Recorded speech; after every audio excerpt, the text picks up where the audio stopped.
షర్మిల బాటలో ఎమ్మెల్సీ కవిత నడవబోతున్నారా? సొంత కుంపటి పెట్టుకునే ఆలోచనలో కవిత ఉన్నారా? తాజా పరిణామాలు చూస్తే అవుననే సమాధానం వస్తుంది. బీఆర్ఎస్ రజతోత్సవ సభ తర్వాత కవిత ఆలోచన మారినట్లు తెలుస్తుంది.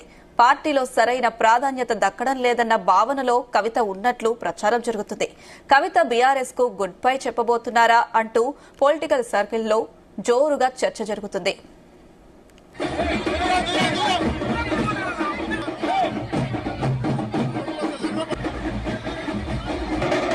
ఇదే అంశానికి సంబంధించి మరిన్ని అప్డేట్స్ మా చీఫ్ న్యూస్ కోఆర్డినేటర్ రాధాకృష్ణ అందిస్తారు. రాధాకృష్ణ.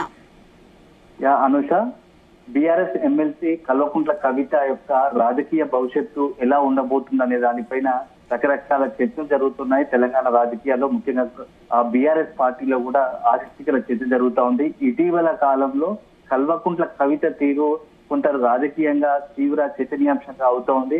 ఎప్పుడైతే రీసెంట్ గా బీఆర్ఎస్ 25 వసంతాలు పూర్తి చేసుకున్న సందర్భంగా జరిగినటువంటి వరంగల్ ఎల్కతుర్తిలో జరిగినటువంటి రజతోత్సవ సభ తరువాత కవిత ఆలోచన ఏదైనా మారిందా అని చెప్పేసి పొలిటికల్ సర్కిల్ లో చర్చ జరుగుతుంది. ముఖ్యంగా దానికి కారణం ఏంటంటే ఇటీవల కాలంలో కవిత అంటే నిన్న మేడే సందర్భంగా చేసిన వ్యాఖ్యలు కావచ్చు, గతంలో కూడా ఆ పార్టీకి కాకుండా తను వ్యక్తిగతంగా ఎజెండా ఎత్తుకుంటున్న అంశాల పట్ల కొంత రాజకీయంగా ఆలోచన చేసే పరిస్థితికి వచ్చింది. ముఖ్యంగా మేడే సందర్భంగా నిన్న ఏదైతే ఒక మొత్తంగా తెలంగాణలో భౌగోళిక తెలంగాణ ఏర్పడింది. 10 సంవత్సరాలు అయితే దశాబ్ద కాలం ఏర్పడింది. తెలంగాణ వచ్చిన తర్వాత దశాబ్ద కాలం అవుతుంది, కానీ భౌగోళికంగా సాధ్యమైంది, కానీ సామాజిక తెలంగాణ ఇంకా సాధ్యపడలేదు, ఆవిష్కృతం కాలేదు అని చెప్పేసి నిన్న సంచలన వ్యాఖ్యలు చేశారు. దానికి తోడు తలసరి ఆదాయం కూడా చాలా పూర్తి స్థాయిలో వ్యత్యాసం ఉంది. కేవలం 10 కిలోమీటర్ల దూరంలో ఉన్న జిల్లాల కాగానే రంగారెడ్డి జిల్లాలో దాదాపు 8 లక్షలకు సంబంధించి తలసరి ఆదాయం ఉంటే, పక్కనే ఉన్నటువంటి వికారాబాద్ జిల్లాకు వచ్చేసరికి మాత్రం కేవలం 58,000 లక్షల లోపల ఉంటుంది. సో ఇంత వ్యత్యాసం ఉంది. చాలా అంటే వ్యక్తిగతంగా తెలంగాణ యొక్క ప్రజల ఆర్థిక పరిస్థితులు మారలేదు, వ్యత్యాసం చాలా తీవ్రంగా ఉంది, తలసరి ఆదాయం కూడా చాలా డిఫరెంట్ గా ఉంది అని చెప్పేసి కవిత సంచలన వ్యాఖ్యలు చేస్తారు. ఇది ఇలా ఉండగా మరొకటి చాలా ఆసక్తికర అంశం ఏంటంటే, ఏదైతే తెలంగాణకు సంబంధించి బీఆర్ఎస్ పార్టీ అత్యంత ప్రతిష్టాత్మకంగా చెప్పుకుంటున్నటువంటి రైతు బంధు పైన కూడా కామెంట్స్ చేసింది. ముఖ్యంగా రైతు బంధు ఇచ్చాము సరే, ఎకరానికి 10,000 అట్లా 10 ఎకరాలకు ₹1,00,000 ఇచ్చాము భూములు ఉన్న రైతులకు. కానీ గత 10 ఏళ్ల కాలంలో భూమి లేని రైతుల గురించి ఆలోచన చేసే పరిస్థితి లేకుండా పోయింది అని చెప్పేసి వ్యాఖ్యలు కూడా చేయడం కొంత కలకలం రేపుతా ఉంది బీఆర్ఎస్ పార్టీలోనే. ఎందుకంటే 10 ఏళ్ల కాలంలో మేము ఏం చేయలేకపోయామా, అంటే భూమి లేని రైతులకు ఏది చేయలేదా అనే ఒక అనుమానాలు, సందేహాలు వ్యక్తమయ్యేటట్లు కవిత మాట్లాడడం కొంత చర్చనీయాంశం అవుతుంది. సో ఇది అంతా ఒక ఎపిసోడ్ అయితే రజతోత్సవ సభలో జరిగిన కొన్ని సంఘటనలు కూడా దీనికి బలం చేకూర్చేలా కనబడుతున్నాయి. ముఖ్యంగా ఆ స్టేజీ పైన రత్మయి బాలకృష్ణ కవితకు సంబంధించినటువంటి పాట పాడాలని మరొక వ్యక్తి, అక్కడ ఉన్నటువంటి గాయకుడు కొంత రత్మయి బాలకృష్ణ, అదేవిధంగా ఆ కవితకు సంబంధించిన పాట పాడాలనుకున్నటువంటి గాయకుడి మధ్య జరిగినటువంటి ఒక ఫైట్ కావచ్చు, ఓపెన్ ఫైటే కొంత పార్టీలో తీవ్ర చర్చనీయాంశమైంది.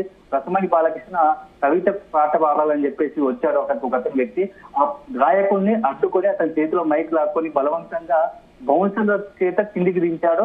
అది కూడా పార్టీలో తీవ్ర చర్చనీయాంశమైంది. అంటే కవితకు సంబంధించినటువంటి ఆ ఎలివేషన్ అక్కడ లేకుండా చేశారా, అంటే పార్టీలో తనకు సరైన ప్రాధాన్యత లేదని ఒక అభిప్రాయం కవితలో నెలకొందా అని చెప్పేసి కూడా చర్చ జరుగుతా ఉంది.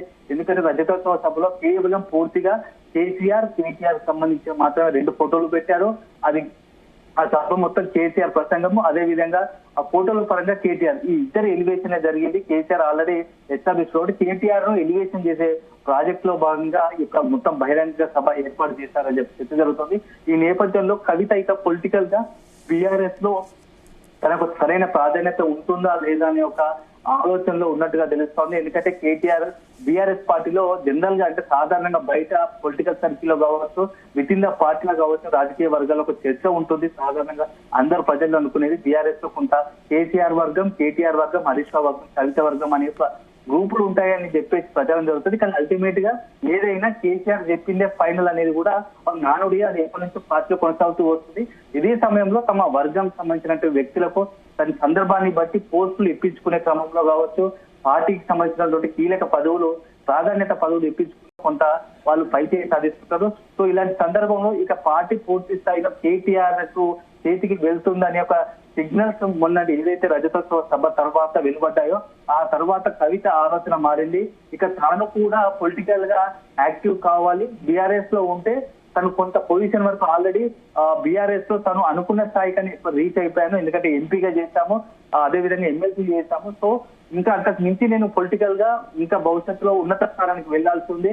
ఎందుకంటే తెలంగాణ మూవ్మెంట్ నుంచి కూడా బతుకమ్మతో ద్వారా తెలంగాణ ప్రజలకు కావచ్చు, తనకంటూ పార్టీ ఒక ప్రత్యేక వర్గానికి కూడా చాలా ఇంట్రెస్టింగ్ గా పెద్ద ఎత్తున ఉన్నత స్థాయి పదవి ఊహించుకుంటున్నారు. సో ఈ నేపథ్యంలో తను నెక్స్ట్ ఎలాంటి భవిష్యత్తు సంబంధించి ఒక ఆలోచన చేస్తున్నట్లు తెలుస్తా ఉంది. అయితే దీనికి అంతటి కారణం కూడా ఏంటంటే తెలంగాణ జాగృతి పేరిట సమావేశాలు నిర్వహిస్తోంది. ఆ తెలంగాణ జాగృతి పేరిట నిర్వహిస్తున్న సమావేశాల్లో మేడే సందర్భంగా కావచ్చు, గతంలో కూడా ఏంటంటే పూలే విగ్రహం ఏర్పాటు కావచ్చు, అదేవిధంగా బీసీలకు సంబంధించి 42% రిజర్వేషన్ అమలు చేయాలనే దాంట్లో కూడా ఆ రిజర్వేషన్ సంబంధించినటువంటి మొత్తం ఈ యొక్క అంశాల పట్ల చేసినటువంటి సమావేశాలు తెలంగాణ జాగృతి ఆధ్వర్యంలోనే స్వతహాగా కవిత ఇన్వాల్వ్ అయ్యి ఒక సమావేశం నిర్వహించింది. ఆ తెలంగాణ జాగృతి నిర్వహిస్తున్నటువంటి సమావేశాల బ్యాక్గ్రౌండ్ లో బ్యానర్ లో మాత్రం ఒకవైపు తెలంగాణ అమరవీర స్థూపము, మరోవైపు ప్రొఫెసర్ జయశంకర్ ఫోటో ఉండడం ఇప్పుడు కొంత ఆలోచనకు ఇట్లాంటి ఆలోచన దారి తీస్తోంది. తెలంగాణ పొలిటికల్ సర్కిల్ లో కావచ్చు, సాధారణ జనాల్లో ఒక ఆలోచన రేకెత్తడానికి ఇదే ప్రధాన కారణమవుతుందని చెప్పవచ్చు. ముఖ్యంగా ఒకవైపు అమరవీరుల స్థూపము, ప్రొఫెసర్ జయశంకర్ అంటే అమరుల ఒక త్యాగాలను కొనియాడుతూనే తెలంగాణ ఏర్పాటుకు మూలకారకుడు ఒక అనుకునేటువంటి ప్రొఫెసర్ జయశంకర్ ఫోటోను పెట్టడం ఇప్పుడు చర్చనీయాంశంగా మారింది. ఎందుకంటే మొన్నటి ఆ రజతోత్సవ సభలో కూడా జయశంకర్ ఫోటో లేదని ఒక చర్చ బయట లేవనెత్తింది. ఆ లేవనెత్తిన చర్చకు కౌంటర్ గా ఇప్పుడు కవిత ప్రొఫెసర్ జయశంకర్ తో కూడినటువంటి బ్యానర్ ఏర్పాటు చేయడం చాలా తీవ్ర చర్చనీయాంశంగా మారుతుందని చెప్పవచ్చు. సో ఇవన్నీ పరిస్థితులను గమనిస్తున్నటువంటి అంటే ఒక్కొక్కదాన్ని ఒకటి ఆలోచించినట్టు వరుస పెట్టి పరిణామాలు ఆలోచిస్తుంటే కవిత పొలిటికల్ గా వేరే ఏదైనా ఆలోచనలు ఉందా అంటే తాను పొలిటికల్ పార్టీ పెట్టుకునే ఆలోచన ఉందా, లేకుంటే ఇతర ఏదైనా జాతీయ పార్టీలతో కలిసే అవకాశం ఉందా అని చెప్పేసి ఒక చర్చ జరుగుతా ఉంది. ఎందుకంటే ఎప్పుడైతే లిక్కర్ కేసు తర్వాత కవిత ఆలోచన పూర్తి స్థాయిలో మారిపోయింది, పార్టీలో కొద్దిగా ప్రాధాన్యత తగ్గిందనే ఒక భావనలో ఉంది. అప్పటి నుంచి కూడా కొంత పొలిటికల్ ఎలివేషన్ కోసం చూస్తుంది. ముఖ్యంగా ఎప్పుడైతే తెలంగాణకు సంబంధించి బీసీల అంశం కావచ్చు, పూలే విగ్రహం కావచ్చు, అదే విధంగా నిన్న మాట్లాడిన తీరును బట్టి చూస్తే సామాజిక తెలంగాణ ఇంకా ఆవిష్కృతం కాలేదు. సామాజిక తెలంగాణ కోసం ఒకరు పోరాడాలి అని చెప్పేసి ఒక ఎజెండాతో ముందుకు పోతుంది. కాబట్టి బీసీల అంశం ఎజెండాగా పొలిటికల్ పార్టీ ఏదైనా ఎస్టాబ్లిష్ చేయబోతున్న కవిత ఆ మొత్తం బీసీలకు ప్రాధాన్యత ఉంటూనే మొత్తం బీసీ పార్టీగా జాగృతి ఆధ్వర్యంలో ఏదైనా పార్టీకి ప్లాన్ చేస్తున్నారా, వ్యూహాత్మక అడుగులు వేయబోతున్నారా అని చెప్పేసి ఒక చర్చ జరుగుతోంది. ఇటీవల కాలంలో అయితే 2 రోజులకు ఒకసారి వరుస పెట్టి ఆ జాగృతి ఆధ్వర్యంలో వరుస సమావేశాలు నిర్వహిస్తుంది.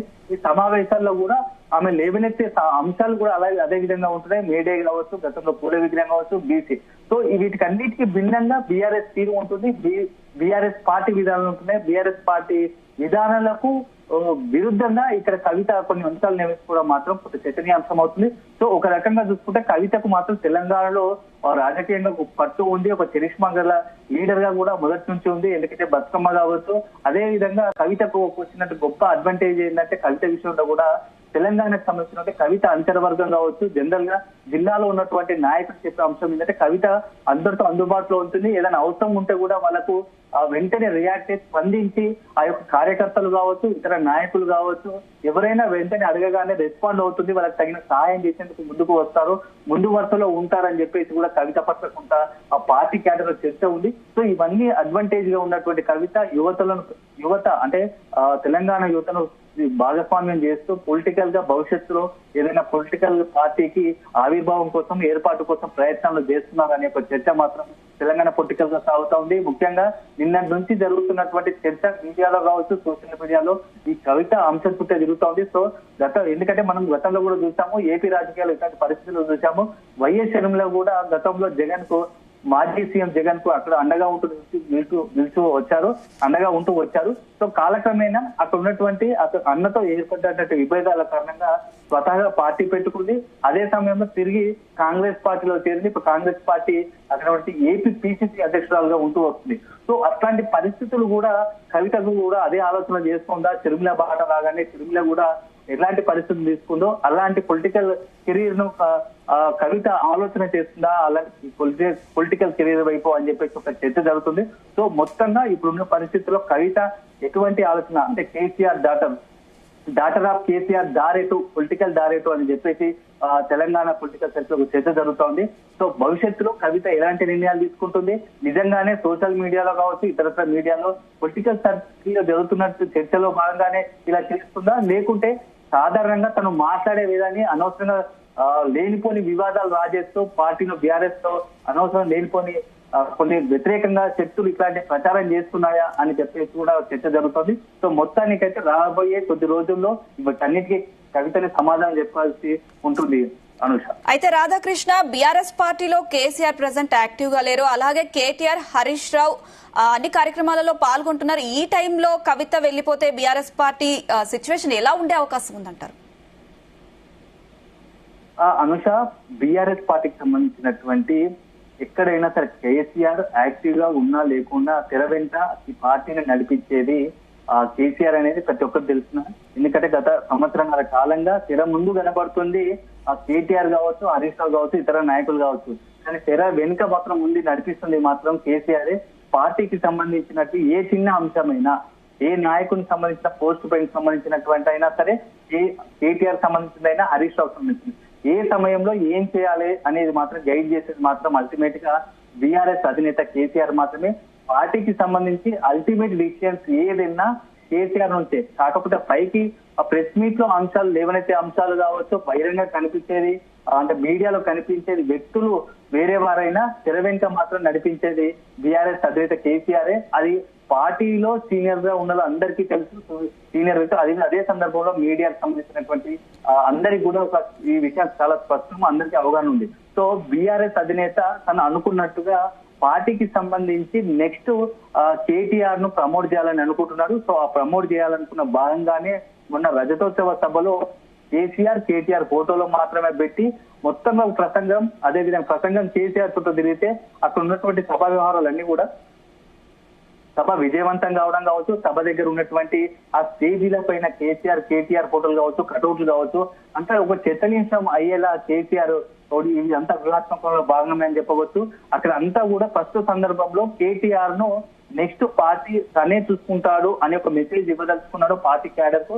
దానికి రజతోత్సవ సభ అంటే పార్టీ బీఆర్ఎస్ పార్టీ టీఆర్ఎస్ ఏర్పడి 25 సంవత్సరాలు అయింది కాబట్టి, 20 సంవత్సరాలు ఆర్గమించి 20 సంవత్సరాలు అయింది కాబట్టి ఆ పార్టీ ఆ యొక్క మొత్తంగా కూడా ఆ ఈవెంట్ ను ప్రామాణికంగా చేసుకొని అక్కడ ఉన్నటువంటి ఆ అవకాశాన్ని అందిపుచ్చుకొని కేటీఆర్ ను ప్రమోట్ చేశాడని పొలిటికల్ సర్కిల్ చర్చ ఉంది. అది బహిరంగంగా అందరికీ తెలిసిన విషయమే.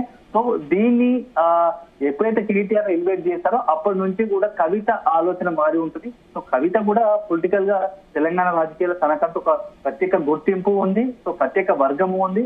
సో అవన్నీ ఆలోచించే నెక్స్ట్ భవిష్యత్ అడుగులు అటువైపు వేరే పొలిటికల్ పార్టీ వైపు వేస్తుందా, లేకపోతే కొత్త పార్టీ పెట్టేందుకు ఆలోచన చేస్తుందా అనే ఒక చర్చ కనిపిస్తా ఉంది అంశం. అయితే రాధాకృష్ణ, కవిత పార్టీ పెడితే తెలంగాణలో రాజకీయాలు ఎలా ఉండే అవకాశం ఉందంటారు?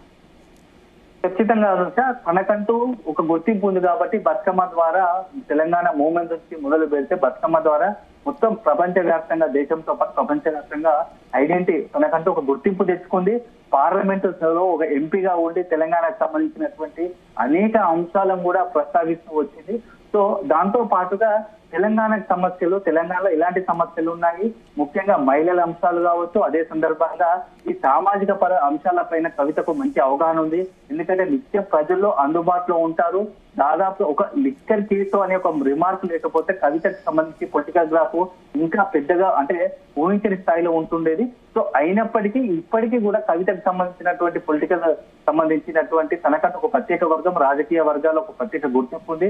సో అంచనా వర్గం ఉంది కాబట్టి భవిష్యత్తులో ఒక ఉన్నత స్థానానికి ఎదగాలనుకునేందుకు అన్ని అర్హతలు కవితకు ఉన్నాయని చెప్పి ఆ పార్టీకి సంబంధించిన కొంత కవిత అనుచరులు భావిస్తున్నారు. సో దీంట్లో భాగంగానే కొత్త పార్టీ పెడితే మాత్రం తెలంగాణలో కొంత ఓటు బ్యాంకు చీలే అవకాశం ఉంటుంది. అది అల్టిమేట్ గా బీఆర్ఎస్ సంబంధించిందే అయి ఉంటుందని చెప్పేసి పొలిటికల్ అనలిస్ట్ అంచనా మాత్రం మనుష. Right Radhakrishna, thank you.